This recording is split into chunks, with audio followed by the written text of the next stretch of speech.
भारत में आज 10.3 million corona के टोटल केसेस की संख्या है, जिसमें से 9.86 मिलियन ने रिकवर कर लिया है और 1,49,000 लोगों की मौत हो चुकी है। भारत ही नहीं, वर्ल्ड के हर एक व्यक्ति को कोरोना की वैक्सीन का इंतजार है और कुछ लोग इस वैक्सीन का शॉट अपनी बॉडी में लगवाने के लिए लाखों रुपए देने को तैयार हैं। वैक्सीन एक प्रकार का टीका होता है जिसमें किसी भी वायरस या बैक्टीरिया को कुछ % तक डैमेज कर दिया जाता है। वह डैमेज वायरस या बैक्टीरिया को बॉडी में किसी भी मसल में डाल दिया जाता है, जिससे शरीर में उसके विरोध में एंटीबॉडीज विकसित हो जाती हैं। अगर भविष्य में आपको उसी वायरस या बैक्टीरिया का संक्रमण होगा तो शरीर में बनी एंटीबॉडीज एक्टिवेट होकर उसे मार देंगी। कोरोना वायरस की वैक्सीन का मतलब है कि कोरोना वायरस को कुछ % तक डैमेज करके, जिससे शरीर को हानि नहीं पहुँचाएगा, उसे ह्यूमन बॉडी में डाल दिया जाएगा, जिससे अगर भविष्य में आपको कोरोना वायरस का संक्रमण होगा तो शरीर में बनी एंटीबॉडीज एक्टिवेट होकर कोरोना वायरस को मार देंगी।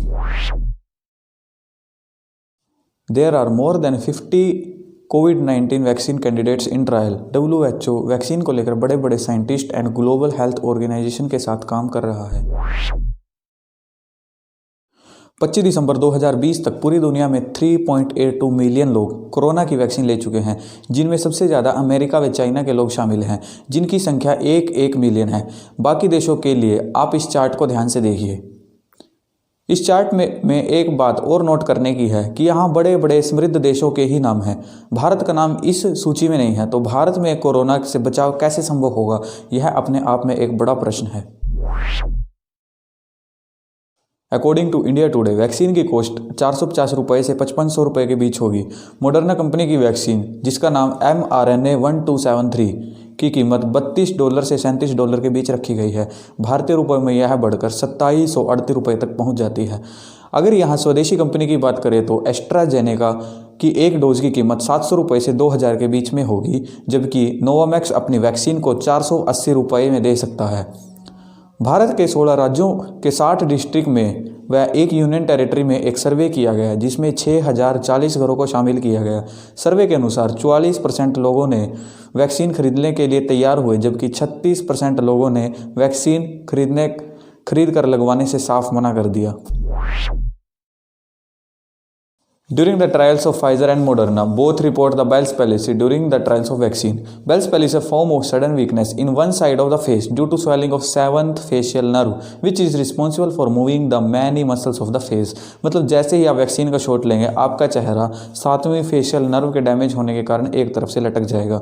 अपनी रिपोर्ट में मॉडर्ना ने दावा किया है कि उनके 30,000 लोगों के ट्रायल में से 4 लोगों को बेल्स पैलेसी के लक्षण आए हैं। वहीं फाइजर ने 4 केसेस को 43,000 लोगों की ट्रायल में रिपोर्ट किया। Doctor Irene Kim, working as assistant professor of head and neck surgery and director of facial nerve center in division of facial plastic surgery at UCLA। Doctor Irene Kim ने अपनी एक report में कहा है कि 80 से 90% Bell's palsy के patient 6 हफ्तों से 3 महीनों में बिल्कुल ठीक हो जाते हैं, और जो बाकी बचते हैं उनके लिए नर्व ट्रांसफ़र और मसल ट्रांसफ़र जैसे सर्जिकल प्रोसीजर्स हैं, जिनसे उनकी फेशियल स्ट्रेंथ वापस आ जाती है। डॉक्टर किम ने दोबारा कहा है कि हम वैक्सीन और बेल्स पैलेसी के बीच सटीक संबंध नहीं बैठा पाए हैं, परंतु वैक्सीन को लेने से बेल्स पैलेसी डेवलप करने के चांसेस कुछ हद तक बढ़ जाते हैं। सरकार के अंतर्राष्ट्रीय वैक्सीन मैन्युफैक्चरर एंड डिस्ट्रीब्यूटर से बातचीत के बाद कांग्रेस लीडर राहुल गांधी ने अपने ट्वीट में पूछते हुए कहा है कि यद्यपि फाइजर ने वैक्सीन बना ली, पर यह भारत के प्रत्येक नागरिक के लिए कैसे उपलब्ध होगी। भारत सरकार वैक्सीन को बांटने की प्रक्रिया को सुनिश्चित करे और वह यह भी बताए कि भारतीय तक यह वैक्सीन कैसे पहुंचेगी। मिस्टर राहुल गांधी की बात बिल्कुल सही है, क्योंकि वैक्सीन को स्टोर करने के लिए -70 डिग्री का तापमान होना आवश्यक है। फाइजर के लिए यह एक बड़ा चैलेंज है, जो कि भारत में वैक्सीन की डिलीवरी कैसे करेगी और भारत के छोटे छोटे गांव तक वैक्सीन को कैसे पहुंचा पाएगी, क्योंकि कोल्ड चेन मेंटेन करना भारत में एक प्रकार से असंभव सा ही है। This is all about vaccine, it's cost, distribution, complications etcetera. अब हम यहाँ से इसके अल्टरनेटिव के बारे में बात करेंगे। जी हाँ, बिना वैक्सीन के हम कोरोना से कैसे बच सकते हैं। हम बात कर रहे हैं भारत सरकार द्वारा बताए गए मापदंडों की। नित्य साबुन से हाथ धोएं, मास्क लगा कर रखें व इम्यूनिटी बूस्ट रखने के लिए योग, प्राणायाम व आयुर्वेद में लिखे कार्डों का प्रयोग करते रहें।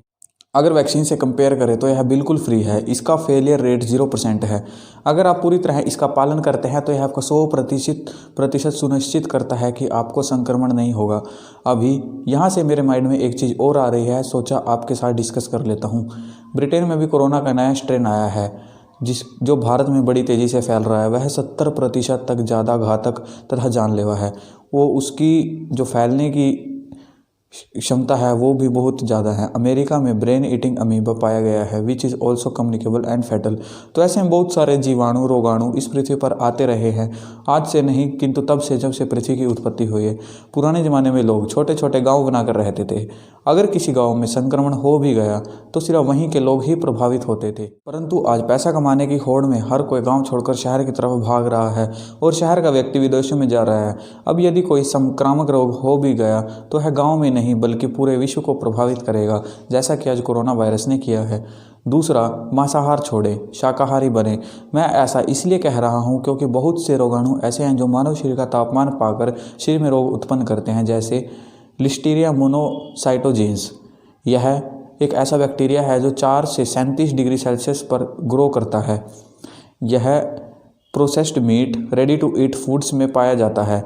ह्यूमन बॉडी का सामान्य तापमान 37 डिग्री सेल्सियस होता है। जैसे ही आप मीट को खाएंगे वह आपके शरीर में जाकर ब्लड ब्रेन बैरियर को क्रॉस करके मेनिंजाइटिस, इंसेफेलाइटिस और यूरिनरी ट्रैक्ट इन्फेक्शंस को जन्म देगा। इसलिए दोस्तों, हमेशा अपने गांव में रहें, छोटे छोटे समूहों में रहें तथा मांसाहार का परित्याग कर दें। यह वीडियो आपको कैसा लगा हमें कमेंट सेक्शन में कमेंट करके बताएं तथा वीडियो को लाइक करें और हमारे चैनल को सब्सक्राइब करें। धन्यवाद।